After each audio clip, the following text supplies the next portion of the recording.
السلام علیکم ورحمۃ اللہ وبرکاتہ۔ اعوذ باللہ من الشیطان اللعین الرجیم، بسم اللہ الرحمن الرحیم، نحمدہ و نصلی علی رسولہ الکریم وآلہ الطیبین الطاہرین المعصومین۔ ناظرین کرام، رسالۃ الحقوق سے کچھ حقوق آپ لوگوں کے سامنے بیان کیے جا رہے ہیں۔ اس سے پہلے بعض حقوق کا تذکرہ ہو چکا۔ آج امام زین العابدین علیہ السلام نے اپنے رسالۃ الحقوق میں پاؤں کا جو ذکر کیا ہے وہ تذکرہ آپ کے سامنے پیش کیا جاتا ہے۔ امام فرماتے ہیں کہ پاؤں کا حق یہ ہے کہ حرام جگہوں پر مت جاؤ۔ جو جگہیں حرام ہوں یا جہاں حرام کام ہو رہا ہو یا جہاں جانے کے بعد حرام میں مبتلا ہونے کا اندیشہ ہو تو ایسی حرام جگہوں پہ مت جاؤ، بلکہ صراط مستقیم پر گامزن رہو۔ صراط مستقیم پر گامزن رہو، جو راہ حق ہے، جو ایسا راستہ ہے جو اللہ کی خوشنودی کا راستہ ہے، جس سے اللہ راضی ہے، اس راستے پر گامزن رہو۔ تو امام فرماتے ہیں کہ پاؤں کا حق یہ ہے کہ حرام جگہوں پر مت جاؤ، بلکہ صراط مستقیم پر گامزن رہو، اور اس بات سے ہوشیار رہو کہ کوئی تمہیں صراط مستقیم سے منحرف نہ کرنے پائے۔ شیطان پوری طاقت صرف کر دیتا ہے کہ آپ کو صراط مستقیم سے ہٹا دے، یا جو لوگ شیطان کے راستے پر چل رہے ہیں ان کی بھی کوشش ہوتی ہے کہ جو صحیح راستے پر چل رہے ہیں، جو صراط حق پر چل رہے ہیں، انہیں گمراہ کر دیں۔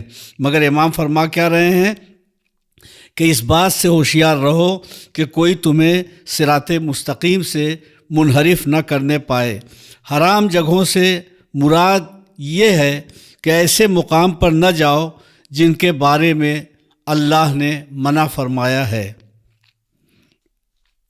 اس طرف قدم مت بڑھاؤ جہاں گناہ سرزد ہونے کا اندیشہ ہے۔ اس طرف جاؤ ہی نہیں جہاں گناہ سرزد ہونے کا اندیشہ ہے۔ مثلا کسی کو قتل کرنے، کسی کا مال لوٹنے، کسی کی حق تلفی کرنے یا حرام کی روزی حاصل کرنے کے لیے اپنے پاؤں کو آگے نہ بڑھاؤ۔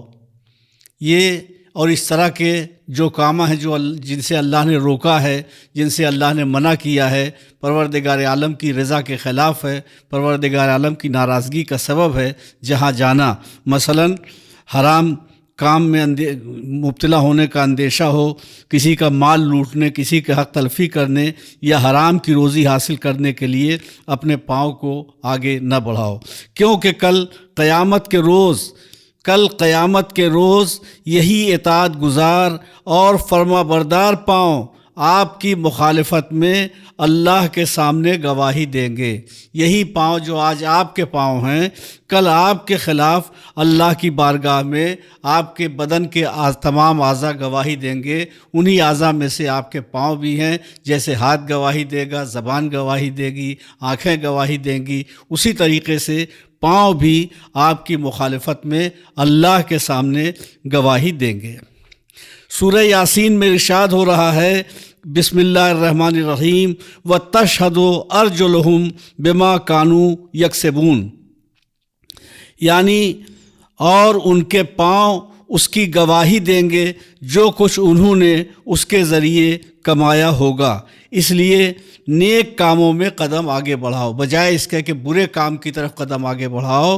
ہونا یہ چاہیے، ضروری یہ ہے، لازم یہ ہے، واجب یہ ہے کہ نیک کاموں کی طرف قدم آگے بڑھاؤ، برائی سے بچو، برے کاموں کی طرف قدم آگے بڑھانے سے بچو، کیونکہ بندہ اپنے جن اعضاء سے گناہ کرتا ہے وہی اعضاء قیامت کے دن اس کے خلاف گواہی دیں گے۔ یہ عجیب بات ہے کہ خود ہمارے ہی اعضاء ہمارے خلاف گواہی دیں گے۔ جن اعضاء سے ہم نے جو گناہ سرزد کیے ہیں، ہمارے وہی اعضاء خدا کی بارگاہ میں ہمارے خلاف گواہی دیں گے، اور ہمارے تمام اعمال خود ہمارے اعضاء بیان کر دیں گے۔ اور اس کی ایک حکمت یہ ہے کہ بندے کی ذات خود اس کے خلاف حجت ہو، الگ سے گواہ کی ضرورت ہی نہیں ہے، بلکہ بندے کی ذات خود اس کے خلاف حجت ہو۔ خدا کے خاص بندے کس طرح چلتے ہیں، خدا کے خاص بندوں کی رفتار کیا ہونی چاہیے، اپنے پیروں سے اپنے قدموں سے خدا کے خاص بندے کس طریقے سے چلتے ہیں۔ خداوند عالم نے سورہ فرقان میں اللہ کے بندوں یعنی عباد الرحمن کے 12 صفات و خصوصیات بیان کیے ہیں۔ ان میں سے پہلی خصوصیت راستہ چلنا ہے، ان میں سے پہلی خصوصیت راستہ چلنا ہے۔ ارشاد ہو رہا ہے خدا کے خاص بندے وہ ہیں جو سکون، وقار اور خاکساری کے ساتھ راستہ چلتے ہیں۔ سورہ فرقان آیت نمبر 63، سورہ فرقان آیت نمبر 63 میں ارشاد ہو رہا ہے کہ خدا کے خاص بندے وہ ہیں جو سکون، وقار اور خاکساری کے ساتھ راستہ چلتے ہیں۔ یعنی خدا کے خاص بندوں کی اولین خصوصیت یہ ہے کہ ان میں غرور و تکبر نام کو نہیں ہوتا۔ غرور تو ہر معاملے میں برا ہے، کسی بھی معاملے میں غرور نہیں کرنا چاہیے، اللہ کو غرور پسند نہیں ہے۔ اسی طریقے سے چال سے بھی، رفتار سے بھی غرور اور تکبر کا اظہار نہیں ہونا چاہیے۔ تو خدا کے خاص بندوں کی اولین خصوصیت یہ ہے کہ ان میں غرور و تکبر نام کو نہیں ہوتا ہے۔ یہ خصوصیت ان کے تمام اعمال میں، یہاں تک کہ راستہ چلنے میں بھی دیکھی جا سکتی ہے۔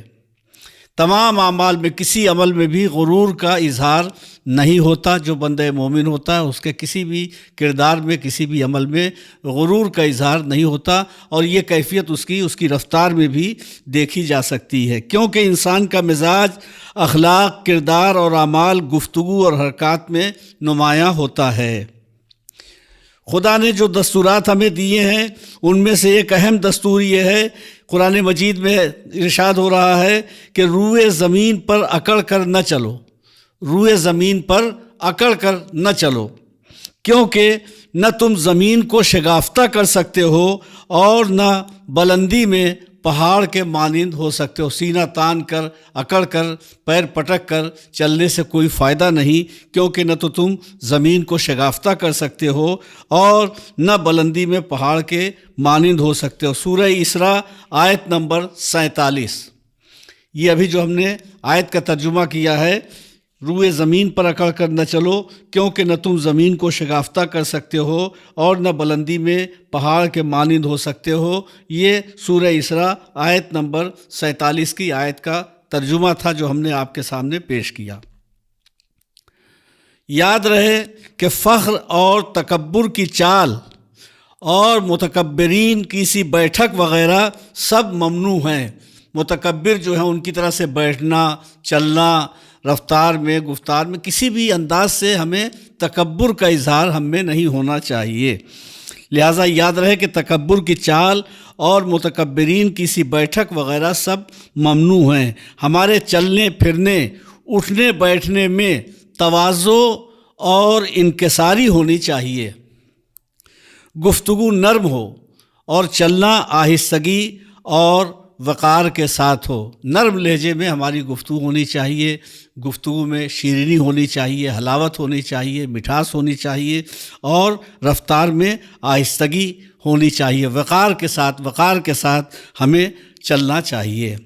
متکبرانہ اور غیر شریفانہ چال اللہ کو ناپسند ہے۔ ایسی چال جس سے تکبر ظاہر ہو، جس سے غرور ظاہر ہو، ایسی چال اللہ کو ناپسند ہے۔ زمین پر اکڑ کر چلنا یہ اللہ کو پسند نہیں ہے۔ اس آیت سے معلوم ہوا کہ اسلام ہمیں صرف عقائد و عبادات ہی کی تعلیم نہیں دیتا، بلکہ ہماری معاشرت اور رہن سہن کے طریقے بھی ہمیں بتاتا ہے، کیسے کھانا ہے، کیسے پینا ہے، کیسے چلنا ہے، کیسے اٹھنا ہے، کیسے بیٹھنا ہے، کیسے سونا ہے۔ اسلام نے ہمارے رہن سہن پہ بھی توجہ کی ہے۔ ہمارا معاشرت کا انداز کیسا ہونا چاہیے، رہن سہن ہمارا کیسا ہونا چاہیے، اس کی طرف بھی اسلام نے ہمیں آداب بتائے ہیں، اس کے آداب بھی اسلام نے ہمیں بتائے ہیں۔ مسلمان کی زندگی کے ہر پہلو سے اسلامی پہلو کی جھلک نظر آنی چاہیے۔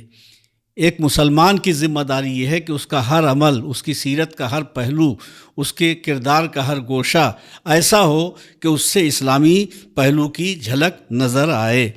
ان مسلمانوں پر افسوس ہے جنہیں غیر اسلامی طریقوں پر عمل کرنے میں تو فخر محسوس ہوتا ہے، غیر اسلامی طریقوں پر عمل کرنے میں انہیں فخر محسوس ہوتا ہے، اور اسلامی طریقے اپنانے میں شرم محسوس ہوتی ہے۔ مثلا عورتوں کے لیے حجاب ہے، یا اور بھی بہت سے مسائل ایسے ہیں کہ جو غیروں کی اتباع میں، غیروں کی پیروی میں ہم عمل کر رہے ہیں۔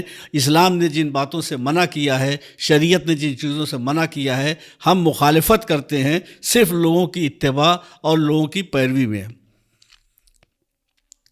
لہٰذا ہمیں واقعی افسوس کرنا چاہیے ان لوگوں پر جو غیر اسلامی طریقوں پر عمل کرنے میں تو فخر محسوس کرتے ہیں اور اسلامی طریقے اپنانے میں شرم محسوس کرتے ہیں۔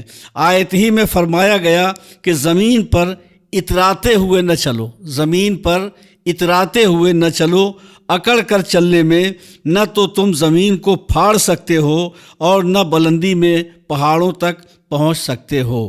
مفہوم یہ ہے کہ تکبر و خودنمائی سے کچھ فائدہ نہیں ہے، خودنمائی اور تکبر سے کچھ فائدہ نہیں ہے۔ نہ آپ زمین کو پھاڑ سکتے ہیں اور نہ پہاڑوں کی بلندی تک پہنچ سکتے ہیں۔ البتہ کئی صورتوں میں گناہ لازم ہو جاتا ہے، یعنی اکڑ کر چلنے میں کوئی فائدہ تو نہیں ہے، بلکہ کئی صورتوں میں گناہ لازم ہو جاتا ہے۔ لہٰذا اترانا چھوڑو اور عاجزی اور انکساری کو قبول کرو۔ یہاں آیت کی مناسبت سے چلنے کے چند آداب ہم بیان کر رہے ہیں۔ آیت کی مناسبت سے یہاں پر زمین پر چلنے کے چند آداب آپ کی خدمت میں ہم پیش کر رہے ہیں۔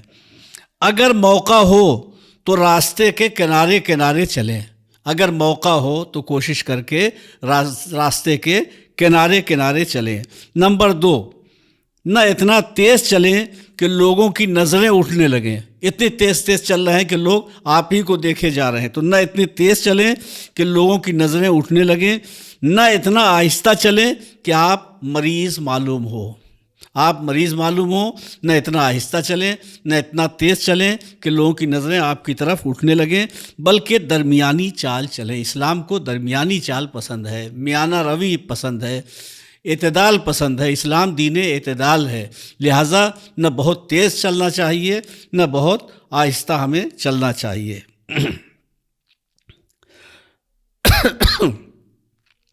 غیر شریفانہ انداز میں اکڑتے ہوئے ہرگز نہ چلیں، یہ شرفاء کی چال نہیں بلکہ احمقوں اور مغروروں کی چال ہے۔ نمبر 4، راہ چلنے میں ادھر ادھر نہ دیکھیں، احمقوں اور مغروروں کی طرح گریبان کھول کر سینہ تان کر نہ چلیں بلکہ شریفوں کی طرح چلیں۔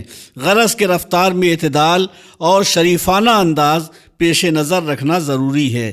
مغرور لوگوں کی طرح چلنے سے پرہیز کرنا چاہیے۔ ابھی جس آیت کا تذکرہ ہوا، یہ آیت مغرور اور تکبر کرنے والوں کی طرف اشارہ ہے، جو راستہ چلنے میں پیر پٹک پٹک کر چلتے ہیں۔ ان سے ان کا مقصد لوگوں کو اپنی آمد و رفت سے آگاہ کرنا تھا، گردن اٹھا کر چلتے تھے تاکہ اپنے گمان میں وہ دوسروں سے ممتاز ہو جائیں۔ ان لوگوں سے قرآن کہتا ہے، اگر تم زمین پر اپنا پیر پٹکتے ہو تو اس سے تم زمین کو ہرگز شگافتہ نہیں کر سکو گے۔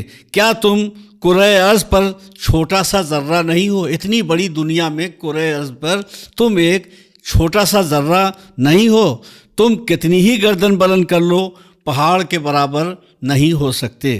بعض لوگ ایسی منزل پر پہنچ جاتے ہیں کہ خود کو فراموش کر دیتے ہیں، اپنی حقیقت کو بھول جاتے ہیں، اپنی اوقات، اپنی حیثیت، اپنی حقیقت کو بھول جاتے ہیں اور خود کو بڑا سمجھنے لگتے ہیں۔ رسول خدا صلی اللہ علیہ وآلہ وسلم کی ایک حدیث ہے، ایک روز آپ ایک راستے سے گزر رہے تھے، ایک جگہ کچھ لوگ جمع تھے، آپ نے ان کے جمع ہونے کی وجہ دریافت کی۔ لوگوں نے کہا کہ ایک دیوانہ ہے، پاگل ہے، ایک دیوانہ ہے جو مضحکہ خیز حرکتیں کر رہا ہے۔ آپ نے ان لوگوں کو اپنے پاس بلایا اور فرمایا، کیا میں تمہیں صحیح معنی میں بتاؤں کہ دیوانہ کون ہے؟ کیا میں تم کو یہ پاگل، یہ دیوانہ جسے دیکھ رہے ہو، دیکھنے کے لیے تم جمع ہوئے ہو، یہ دیوانہ نہیں ہے، بلکہ صحیح معنی میں دیوانہ کون ہے؟ کیا میں بتاؤں کہ دیوانہ کون ہے؟ مجمع پر سناٹا چھا گیا، سب لوگ ہمہ گوش بنے ہوئے تھے۔ آپ نے فرمایا جو غرور و تکبر کے ساتھ راستہ چلتا ہے اور مستقل ادھر ادھر دیکھتا ہے، اپنے کندھوں سے اپنے پہلوؤں کو حرکت دیتا ہے، اپنے علاوہ کسی کو کچھ نہیں سمجھتا ہے، اپنے وجود سے آگے اس کی نگاہ نہیں جاتی ہے، یعنی صرف وہ اپنے ہی کو دیکھتا ہے، اپنے ہی کو سمجھتا ہے، اپنے سامنے کسی کو کچھ نہیں سمجھتا، جس سے لوگوں کو کسی نیکی کی امید نہیں ہوتی، جس کے شر سے وہ محفوظ نہیں ہے، یہی صحیح معنوں میں دیوانہ ہے۔ اصل دیوانہ وہ نہیں ہے جو دیوانہ نظر آ رہا ہے، جو پاگل وہ نظر آ رہا ہے، بلکہ اصل دیوانہ وہ ہے جو اکڑ کر چل رہا ہے، تکبر کے ساتھ چل رہا ہے، خود نمائی ظاہر کر رہا ہے، اور یہی نہیں بلکہ وہ یہ سمجھتا ہے کہ اس سے بڑا کوئی ہے نہیں، اس کے مقابلے میں کوئی ہے نہیں، اس کی حیثیت کا کوئی دوسرا نہیں ہے۔ اصل دیوانہ وہ ہے جس نے اپنے آپ کو فراموش کر دیا ہے، جس نے اپنے آپ کو بھلا دیا ہے۔ اور جس کو تم دیکھ رہے تھے، جس دیوانے کو تم دیکھ رہے تھے، یہ تو ایک بیمار ہے، اس کی دیوانگی تو ایک بیماری ہے۔ اصل دیوانہ تو وہ ہے کہ جو عقل مند ہے، ہوش مند ہے، لیکن اس کے باوجود اکڑ کر چلتا ہے، اپنے آپ کو بھولا بیٹھا ہے، اپنے آپ کو فراموش کر بیٹھا ہے۔ اصل دیوانہ وہ ہے۔ راستہ چلنے میں خاکساری یہ نہیں ہے کہ سست چلے، آہستہ چلے اور پھونک پھونک کر قدم رکھے۔ خاکساری یہ ہے کہ ایسے قدم اٹھائے جس سے سکون، وقار اور سنجیدگی ظاہر ہوتی ہو۔ کتاب مکارم الاخلاق میں ایک بحث رسول کے راستہ چلنے سے متعلق ہے۔ ظاہر سی بات ہے کہ رسول کی سیرت ہمارے لیے نمونہ عمل ہے، رسول کیسے راستہ چلتے تھے ہمیں یہ معلوم ہونا چاہیے۔ تو کتاب مکارم الاخلاق میں ایک بحث رسول کے راستہ چلنے سے متعلق بھی ہے۔ انہی روایت میں سے ایک روایت ہے، حضرت علی بن ابی طالب علیہ السلام سے منقول ہے کہ آپ نے فرمایا جب رسول راستہ چلتے تھے تو عجلت کے ساتھ نہیں چلتے تھے، لیکن اس طرح تیزی سے قدم اٹھاتے تھے جیسے اوپر سے نیچے اتر رہے ہوں، جیسے اوپر سے نیچے اتر رہے ہوں۔ اس طریقے سے پیغمبر اسلام صلی اللہ علیہ وآلہ وسلم قدم اٹھاتے تھے۔ نہ میں نے آپ سے پہلے کسی کو اس طرح چلتے دیکھا اور نہ آپ کے بعد۔ کتاب مکارم الاخلاق صفحہ 22۔ راستہ چلنے کے بارے میں حضرت لقمان کی نصیحت، سورہ لقمان میں ان نصیحتوں کے ذیل میں جو حضرت لقمان نے اپنے فرزند کو کی ہیں، یہ جملہ بھی ہے، بیٹا زمین پر اکڑ کر نہ چلو۔ بیٹا اپنے فرزند کو نصیحت کر رہے ہیں کہ بیٹا زمین پر اکڑ کر نہ چلو، کیونکہ خدا کسی مغرور اور متکبر کو پسند نہیں کرتا۔ سورہ لقمان آیت نمبر 18۔ اس کے بعد سورہ لقمان کی آیت نمبر 19 میں ہے کہ وقصد فی مشیک، اور چلنے میں درمیانی چال سے چلو، اور چلنے میں درمیانی چال سے چلو، یعنی قرآن کی آیت ہے کہ چلنے میں درمیانی چال سے چلو، یعنی نہ بہت تیز چلو اور نہ بہت سست، کیونکہ یہ دونوں مذموم ہے۔ بہت تیز چلنا بھی مذموم ہے، قابل مذمت ہے، بہت سست چلنا بھی مذموم ہے، بلکہ تم درمیانی چال سے چلو، اطمینان اور وقار کے ساتھ عاجزانہ شان سے زمین پر آہستہ چلنا کامل ایمان والوں کا وصف ہے، جیسا کہ سورہ فرقان آیت نمبر 63 میں خداوند عالم کا ارشاد ہے، اور رحمان کے وہ بندے جو زمین پر آہستہ چلتے ہیں، اور رحمان کے وہ بندے جو زمین پر آہستہ چلتے ہیں۔ نیز چلنا، تیز چلنا مومن کے وقار کو کھو دیتا ہے، بہت تیز چلنا مومن کے وقار کو کھو دیتا ہے۔ ہم نے بیان کیا کہ اعتدال کی رفتار ہونی چاہیے، معتدل رفتار ہونی چاہیے، نہ بہت زیادہ تیز رفتار ہونی چاہیے، نہ بہت زیادہ سست رفتار ہونی چاہیے۔ اپنا راستہ چلنے میں اعتدال کو ملحوظ رکھو۔ رسول کی حدیث میں اس طرح بیان ہوا ہے، جو شخص غرور و تکبر کے ساتھ زمین پر چلتا ہے اس پر زمین اور زمین کے اندر والے اور روئے زمین پر بسنے والے لعنت کرتے ہیں۔ بہت اہم حدیث ہے، اسے ایک بار پھر سن لیجئے۔ ارشاد ہو رہا ہے پیغمبر اسلام صلی اللہ علیہ وسلم کا کہ جو شخص غرور و تکبر کے ساتھ زمین پر چلتا ہے اس پر زمین اور زمین کے اندر والے اور روئے زمین پر یعنی زمین کے اوپر والے جو بسے ہیں وہ لعنت کرتے ہیں۔ تفسیر نور الثقلین، تفسیر نور الثقلین تفسیر نور الثقلین صفحہ 207۔ مومنوں کی حاجت روائی کے لیے جانا۔ اللہ نے قدم دیے ہیں، پیر دیے ہیں، پیروں کی نعمت دی ہے، تو غلط راستوں پر قدم اٹھانے سے بہتر یہ ہے کہ مومنوں کی حاجت روائی کے لیے یہ قدم اٹھائے جائیں۔ تو مومنوں کی حاجت روائی کے لیے جانا۔ امام زین العابدین علیہ السلام نے پاؤں کے حق کے بارے میں فرمایا ہے، اپنے پیر سے حرام جگہ نہ جاؤ، اور جس راستے میں تمہاری توہین ہوتی ہے اس راستے پر قدم نہ رکھو، کیونکہ یہ انسان کی بے وقعتی کا سبب ہوتا ہے۔ اگر ہم اپنی حیثیت اور وقت بنانا چاہتے ہیں تو خدا کے بندوں کی حاجت روائی کے لیے قدم اٹھائیں۔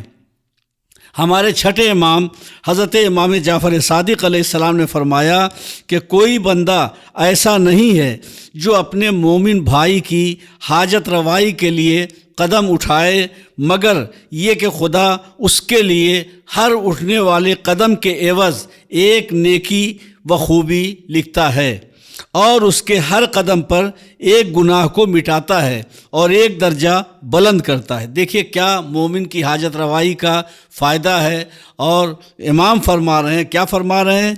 فرما رہے ہیں کہ جو اپنے مومن بھائی کی حاجت روائی کے لیے قدم اٹھائے مگر یہ کہ خدا اس کے لیے ہر اٹھنے والے قدم کے عوض ایک نیکی و خوبی لکھتا ہے، اور اس کے ہر قدم پر ایک گناہ کو مٹاتا ہے۔ ایک نیکی و خوبی لکھتا ہے اور ہر قدم پر ایک گناہ کو مٹاتا ہے اور ایک درجہ بلند کرتا ہے۔ مکارم الاخلاق کی عبارت کے مطابق امام زین العابدین علیہ السلام نے فرمایا، تم اپنے دونوں پیروں سے پل صراط پر کھڑے ہوگے۔ امام زین العابدین علیہ السلام نے فرمایا کہ تم اپنے دونوں پیروں سے پل صراط پر کھڑے ہوگے، ہوشیار تمہارے پیر نہ پھسلیں اور تمہیں جہنم میں نہ گرا دیں۔ اصول کافی جلد 2 صفحہ 197۔ پل صراط جہنم کے اوپر ایک راستہ ہوگا جو بال سے زیادہ باریک اور تلوار سے زیادہ تیز ہوگا، اس پر سے ہر ایک کو گزرنا ہوگا۔ مولائے کائنات جس کے لیے کہیں گے یہ میرا وہ جنت میں جائے گا، اور جس کے لیے کہیں گے یہ تیرا وہ دوزخ میں گر جائے گا۔ حدیث رسول ہے کہ روز قیامت مومن سے آگ کہے گی، اے مومن گزر جا کہ تیرا نور میرے شعلوں کو خاموش کیے دے رہا ہے۔ بہت بڑی بات ہے۔ پیغمبر اسلام صلی اللہ علیہ وسلم ارشاد فرما رہے ہیں کہ روز قیامت مومن سے آگ کہے گی، یعنی جہنم کی آگ، دوزخ کی آگ، مومن سے آگ کہے گی، اے مومن گزر جا کہ تیرا نور میرے شعلوں کو خاموش کیے دے رہا ہے۔ تفسیر نور الثقلین جلد 3 صفحہ 354۔ تفسیر نور الثقلین جلد 3 صفحہ 354 پہ یہ حدیث بہت اہم حدیث ہے کہ روز قیامت مومن سے آگ کہے گی، اے مومن گزر جا کہ تیرا نور میرے شعلوں کو خاموش کیے دے رہا ہے۔ قیامت کے دن انہی قدموں سے ہمیں صراط کے پل کا سفر طے کرنا ہے، لہٰذا قدموں کے حق کا خیال رکھیں تاکہ آخرت میں پل صراط کا سفر آسان ہو جائے۔